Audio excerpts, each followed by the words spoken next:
3 وظیفے آپ کی خدمت میں عرض کرنے۔ سخت مشکل جب آتی تھی نا تو صحابہ پڑھا کرتے تھے حسبنا اللہ و نعم الوکیل، نعم المولا۔ اس کا معنی یہ ہے میرے لیے اللہ ہی کافی ہے، اللہ میرا مددگار ہے، اللہ بہترین مددگار ہے، اللہ بہترین کفایت کرنے والا ہے۔ اس وظیفے کو نہیں چھوڑے۔ دوسرا آپ سے عرض کرنا ہے کہ اعلیٰ حضرت نا لا حول ولا قوت الا باللہ العلی العظیم پڑھنے کی بڑی فضیلت بیان کرتے ہیں۔ یہ ایسا وظیفہ ہے جو سب کو آتا ہے نا ماشاءاللہ۔ نبی پاک علیہ السلام نے فرمایا یہ اللہ کے عرش کے خزانوں میں سے خزانہ ہے۔ اعلیٰ حضرت فرماتے ہیں 99 دفعہ پڑھو لا حول ولا قوت الا باللہ العلی العظیم، فرمایا اللہ تعالیٰ تمہیں 99 بیماریوں سے شفا دے گا، اور اس میں سب سے چھوٹی بیماری ٹینشن کی بیماری ہے۔ تیسرا وظیفہ ہے درود پاک۔ یہ بندہ درود پاک پڑھتا ہے تو پتہ ہوتا کیا ہے، 1 بار پڑھو تو 10 رحمتیں، 2 بار پڑھو تو 3 بار پڑھو تو 4 دفعہ پڑھو تو پھر تو چاروں جانب رحمت ہی رحمت ہو جاتی ہے۔ درود پاک کو کبھی نہ چھوڑو اپنی زندگی میں۔ آج آپ اپنے آپ سے عہد کریں کوئی رات ایسی نہ گزرے کہ درود پاک پڑھے بغیر ہمیں نیند آ جائے۔ ایک تسبیح سبحان اللہ کی پڑھیں، ایک الحمدللہ کی پڑھیں، ایک اللہ اکبر کی پڑھیں، سبحان اللہ و بحمدہ سبحان اللہ العظیم۔ حضور نے فرمایا یہ 2 کلمے ایسے ہیں کہ زبان سے کہنے تو آسان ہیں، میزان عمل پر جب قیامت میں تلیں گے تو ان کا بڑا ہی وزن ہوگا۔ اور پھر فرمائے حبیبتان الی الرحمن، یہ 2 کلمے تمہارے رب کے محبوب ہے، اللہ کو پیارے بھی بڑے ہیں، سبحان اللہ و بحمدہ سبحان اللہ العظیم۔ قرآن تو نبی پاک پہ نازل ہوا ہے نا، حضور قرآن لے کے آئے ہیں، پر اس قرآن میں تو حضرت موسیٰ کی تعریفیں بھی ہیں، حضرت عیسیٰ کے تذکرے بھی ہیں، جناب عیسیٰ کے معجزات بھی ہیں، اس میں تو حضرت نوح کا ذکر بھی ہے، اس میں تو حضرت آدم کا ذکر بھی ہے، اس میں تو حضرت یوسف علیہ السلام کے حسن و جمال اور کمال کے تذکرے، اس میں تو جناب لقمان حکیم کی حکمت اور دانائی کی بات ہے، اس میں تو حضرت خضر کا تذکرہ ہے۔ اس قرآن مجید کے اندر تو اولیاء اللہ کی شان ہے، اس میں تو ماں باپ کی فضیلت ہے، اس میں تو پڑوسیوں کی بات ہے، اس قرآن مجید نے تو غریب کی بات کی، یتیم کی بات کی، بیوہ کی بات کی۔ تو رسول کریم نے بتایا کہ دوسروں کو پیچھے کر کے اپنے آپ کو آگے نہیں کیا جا سکتا، تم سب کو ساتھ لے کے چلو، تمہیں اللہ امامت عطا فرما دے گا۔ حضور نے تعارف کرایا اپنی امت کو سارے نبیوں کا، رسولوں کا، حضور نے ان کے تذکرے کیے، احادیث میں ان کے تذکرے ہوئے، حضور نے ہر ایک کی شانیں بلند کر کر کے بیان کی، اور فرمایا کسی نبی کی بات میرے ساتھ ملا کر اس طرح نہ کرنا کہ ان کی کسر شان ہو جائے معاذ اللہ، میرا اور اس کا تقابل اس طرح نہ کرنا کہ وہاں کسر شان۔ وہ کسی نے میرے اعلیٰ حضرت کے سامنے کہا تھا نا شان یوسف جو دبی وہ بھی اسی در پہ دبی، تو اعلیٰ حضرت کہنے لگے حضور تو کسی کو دبانے آئی نہیں، یہ تو کیا بات کر رہا ہے، تو کہ شان یوسف جو بڑی وہ بھی اسی در سے بڑی۔ یہ کہ نبی پاک تو عزتیں دینے آئے، ہر ایک کی قسمت میں حضور نے عزت لکھی۔ کہا باپ راضی ہو گیا تو رب راضی ہو گیا، فرمایا ماں کے قدموں کے نیچے جنت، بہنوں کی بیٹیوں کی پرورش جو کر کے آئے گا میرے ساتھ جڑ کے انگلیوں کی طرح جنت میں جائے گا۔ فرمایا تم میں سب سے بہتر وہ جو اپنے گھر والوں کے لیے، اپنی بیوی کے لیے بہتر، میں تم سب سے زیادہ اپنے گھر والوں کے لیے بہتر۔ فرمایا پڑوسی سے اس نے سلوک کرنے والوں یاد رکھنا کہ اس کے تو حق اتنے زیادہ ہیں کہ ڈر ہے کہ کہیں وراثت میں شامل نہ کر دیا جائے۔ نبی پاک علیہ السلام نے فرمایا جو بی بی صرف حاملہ ہو، حاملہ، اسے رب کی بارگاہ میں اتنا ہی اجر ملتا ہے جتنا تلوار لے کے جہاد کرنے والے کو ثواب ملتا ہے، اور جب اس کے ہاں بچے کی ولادت ہوتی ہے اللہ اسے شہید جتنا درجہ دیتا ہے، اور جب وہ بچے کو دودھ پلاتی ہے تو ایک ایک گھونٹ کے بدلے رب غلام آزاد کرنے کا ثواب عطا کرتا ہے۔ یا رسول اللہ اسی کی صرف شان ہے؟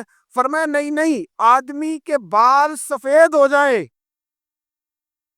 مومن مسلمان سفید بالوں والا، اگر تم نے اس کی عزت کی تو سمجھ لینا تم نے اپنے رب کا احترام کیا ہے۔ یا رسول اللہ تاجر؟ تو فرمایا سچ بول کے تجارت کرنے والا تو قیامت میں نبیوں کے ساتھ ہوگا۔ یا رسول اللہ یہ عالم، یہ طلباء، یہ دور دراز سے آنے والے لوگ، تو محبوب نے فرمایا یہ تو کوئی ڈگری نہیں لیتے، پہلے دن ہی گھر سے نکلتے ہیں تو فرشتے پیروں کے نیچے پر بچھا دیتے ہیں۔ یا رسول اللہ وہ مزدور دیکھا، مزدور سڑکوں پہ بیٹھا، رول گئے لوگ اپنے مطالبات کے لیے احتجاج کرتے، وہ کسان دیکھے دنیا سو رہی ہے، ٹھنڈ میں جا کے فصلوں کو پانی دے رہے، وہ ہم نے مزدور دیکھے جن کے ہاتھوں پہ چھالے پڑ گئے، لوگوں کی انہوں نے بلڈنگیں کئی کئی منزلہ بنا دی پر اپنے چھت سے پانی ٹپکتا رک نہ سکا۔ حضور یہ جو لوگ ہیں ان کی کیا شان ہے؟ تو حد کر دی میرے کریم نے، فرمایا محنت کر کے روزی کمانے والا تو اللہ کا دوست ہے، اس کو تو اللہ نے قرب دے دیا دوستی، تو نے ہر شخص کی قسمت میں یہ عزت لکھی اور آخری خطبے کی صورت میں بھی وصیت لکھی۔ حضور نے ہر شخص کو احترام دیا، ہر ایک کو اکرام دیا، لوگوں کو پیچھے دھکیل کے قد اونچا نہیں ہوتا، بلکہ شمع سے جتنی مرضی شمع جل جائیں اس کی اپنی روشنی میں کبھی کمی نہیں آیا کرتی، بلکہ حد ہو گئی۔ ایک دن نبی پاک علیہ السلام نے حضرت جبریل امین سے پوچھ لیا، فرمایا جبریل سب کو میری رحمت سے حصہ ملا ہے، آپ کو بھی کوئی ملا ہے؟ وہ ملا تو بتاؤ نا۔ تو حضرت جبریل عرض کرنے لگے حضور بالکل ملا ہے۔ کہا کس طرح؟ عرض کی یا رسول اللہ جب سے ابلیس کا انجام دیکھا تھا نا، ڈر آتا تھا خدا جانے خاتمہ کس طرح کا ہو، لیکن جب آپ آئے، قرآن آیا اور قرآن میں حضرت جبریل کا ذکر آیا تو فرماتے ہیں میں سمجھ گیا اب اللہ نے کرم کر دیا ہے، اب طے کر دیا ہے کہ جبریل امین علیہ السلام کے جو اعزازات ہیں وہ ہمیشہ اعزاز ہی رہیں گے۔ نبی پاک کی رحمت سے ہر شخص کو حصہ ملا، حتیٰ کہ کفار کو، مشرکین کو، منافقین کو۔ رسول پاک علیہ السلام ہر ایک کے لیے رحمت بن کے تشریف لائے، یہاں تک کہ جانور بھی حضور کے پاس آتے تھے تو اپنے دکھ سنا جاتے تھے، حضور تو ان کو بھی تھپکیاں دیتے، تسلیاں دیتے۔ حضرت انس بن مالک کہتے ہیں لوگوں مجھے وہ دن بھولتا ہی نہیں جس دن نبی پاک مکے سے ہجرت کر کے مدینے آئے تھے، لوگ گلیوں میں، چھتوں پہ حضور کی اونٹنی کے گرد یا رسول اللہ یا محمدہ کی صدائیں ہم نے اپنے کانوں سے سنی۔ ایک بڑی شان رکھنے والا قبیلہ بنو نجار، اس کی بچیاں کونے میں دف لے کے بیٹھ گئی، کہنے لگی یہ نہ سمجھنا کہ ہم کوئی عام ہے، ہم بہت بڑے خاندان کی بیٹیاں ہیں، لیکن آج یہاں اس لیے بیٹھی ہے کہ دیکھو تو صحیح ہمارے پاس آیا کون ہے۔ وہ ننھی بچیاں جو بیٹھ کر وہاں دف بجاتی تھیں وہ رسول پاک کی جانب اشارے کر کے گاتی تھیں اور کہتی تھی ہم ہیں بچیاں نجار کے عالی گھرانے کی، ہمیں خوشی ہے آمنہ کے لال کے تشریف لانے، خوشی ہے آمنہ کے لال کے، بس رہے گا یوں ہی ان کا چرچا رہے گا یوں ہی ان کا، پڑے خاک ہو جائیں جل جانے والے۔ میں حضور کی بارگاہ کی حاضری دے کے آ رہا تھا تو بالکل بارنا مسجد نبی شریف کے جنگلے سے باہر نکل کے وہ بوڑھی اماں، سادے سے کپڑے، پنجاب کی تھی، کسی گاؤں کی تھی اور عمر بھی بہت زیادہ تھی، اس کے سادے سے جملے وہ دور بیٹھ کے نہ چکے، قریب تو خواتین کا آنا درست ہے بھی نہیں اور وہ آنے بھی نہیں دیتے، تو وہاں بیٹھی تھی۔ چلیں میں نے بھی بہت سارے نعتیں سنی ہیں الحمدللہ، سنتے رہیں گے جب تک زندہ ہیں، پر اس بوڑھی اماں کے نہ دو جملے، دو فکرے، پھٹ گیا میرا کلیجہ اور کئی دن میں روتا رہا۔ وہ اپنے لب و لہجے میں نا اپنے انداز میں، سادے کپڑے اس کے اور سادہ پرانا دوپٹہ، اور زمین پہ اسی طرح بیٹھی تھی جس طرح غریب لوگ بیٹھ جاتے ہیں روٹی کھانے کے لیے، مزدور بیٹھ جاتے ہیں۔ پتہ کیا کہہ رہی تھی؟ نعت کیا پڑھ رہی تھی؟ کیا اس کا انداز تھا نعت پڑھنے کا؟ وہ کبھی دیہاتوں میں سادی عورتیں جس طرح بات کرتی تھی، ہماری بوڑھی مائیں اس طرح وہ بات کر رہی تھی اور اشارے کر کے نا مدینے کے در و دیوار کی طرف اپنا مزہ پورا کر رہی تھی، کہہ رہی تھی ویکھو نہیں ویکھو، اس کا لہجہ ہے، ادھار لے کے بات کر رہا ہوں، اس کا لہجہ ہے، اس کی بات ہے، اور شعر میں بدن کیسا ہے اور جملے کی ترتیب کیسی ہے یہ شاعر بتائیں گے۔ میں مجھے تو لطف آیا تھا تو میں بات آگے نقل کرنا ہوں۔ وہ کہہ رہی ہے اور وہ مطلب اب آپ کو متوجہ نہیں کر رہی، وہاں تو ہے ہی کوئی نہیں، اکیلی بیٹھی ہے، اپنا ذوق پورا کر رہی ہے، اور لگتا ہے کہ وہ نا، مجھے یوں لگتا ہے کہ جیسے نا وہ حور و غلمان کو متوجہ کر کے کہہ رہی ہے، اور اس کی آنکھوں میں آنسو ہیں، تھوڑی دیر اتنا روتی ہے کہ آواز کھار آتی ہے اس کی، پھر دوبارہ بات شروع کرتی ہے، پھر اپنے پلو سے آنسو پوچھتی، کہتی کیا ہے؟ کہتی ہے ویکھو نی ویکھو کڈے کرم کمائے سو، میرے جے گندے مندے بھی در تے بلائے سو، اب ویکھو نی ویکھو کڈے کرم کمائے سو، اب میرے جے گندے مندے بھی در تے بلائے سو۔ ہلاکو خان نے بڑے لوگ مروائے تھے، بڑے، بغداد میں 20 لاکھ آدمی قتل کروایا اس نے، 20,000 نہیں، میں نے کہا ذمہ داری سے حوالہ دو، کتنے لوگ بولیے؟ 16 لاکھ آدمی اس نے تلوار سے مروایا۔ لوگوں نے نا زیر زمین تہ خانے کھودنے شروع کر دیے، 4 لاکھ آدمی تہ خانوں میں چھپ گیا اور چن چن کے مسلمان مارتا تھا۔ جب ہلاکو کو کسی نے بتایا نا 4 لاکھ بندے چھپ گئے، اسے نہروں کے بند توڑوا دیے، دریاؤں کے بند توڑوا دیے، پانی زیر زمین چلا گیا، 4 لاکھ آدمی ڈوب کے مر گیا، 20 لاکھ آدمی مروایا۔ ایک دن ایک علاقے میں گھوم رہا تھا، لیمو کھانے کا بڑا شوقین تھا، بازار میں گیا تو ایک لیمو خریدا، اس نے دیکھا کہ بازار میں بوڑھے بچے جوان خریداری کر رہے ہیں، تو کہنے لگا ابھی بھی اتنے مسلمان زندہ ہیں، بناؤ ان کی لائنیں، قتل کرنا ہے۔ 3 لائنیں بن گئی، ایک بوڑھا آدمی بھی لائن میں آ گیا، لیمو کھا رہا ہے، اس کو ہلکا ہلکا چوستا ہے، گھوڑے میں بیٹھا ہے، قتل کرا رہا ہے لوگوں کو۔ ایک بابا جی پہلی صف میں تھے، جب پہلی صف قتل ہونے لگی، بابا جی پچھلی صف میں دوڑ کے ہو گئے۔ ہلاکو خان ہنس رہا ہے اس کو دیکھ کے، معاذ اللہ، جب بندہ ہوتا ہے نا کسی منصب پہ، پھر وہ مذاق اڑاتا ہے دوسروں کا۔ بابا دوسری صف میں آیا تو ہلاکو خان نے وہ بھی قتل کرائی، تو بابا دوڑ کے تیسری صف میں، آخری صف کے کونے پہ جب بابا کھڑا ہو گیا نا، تو سارے بندے مر گئے، بابے کو قتل کرنے لگا جلاد۔ ہلاکو کہنے لگا ٹھہر جا، کہنے لگا بابا تو تیسری صف میں آیا تھا، تیرا کیا خیال تھا بچ جائے گا؟ بابا کہنے لگا خیال نہیں، میرا یقین ہے کہ میں بچ جاؤں گا، میرا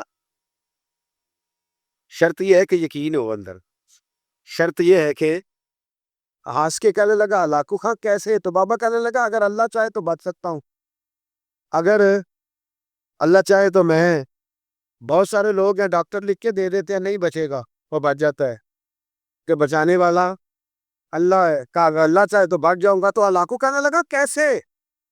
جب ایسے کیا نا، کیسے ایسے کیا نا، تو لیمبو ہاتھ سے گر گیا۔ داتا صاحب نے نا حضرت ابوبکر صدیق کا ایک قول لکھا ہے، حضرت ابوبکر صدیق اللہ کی بارگاہ میں دعا کرتے، کہتے یا اللہ مجھے پیسے زیادہ دے، اللہ اکبر، انداز دے کے داتا صاحب نے لکھا یا اللہ مجھے پیسے، اللہ مجھے مال زیادہ دے، پر مالک مجھے مال کی محبت نہ دینا۔ جیب دعا ہے بھئی یہ بھی، اللہ پیسے دے پر پیسوں کی محبت۔ اب داتا صاحب نے لکھا ہے ناراض ہونا ہوا تو داتا صاحب سے ہونا۔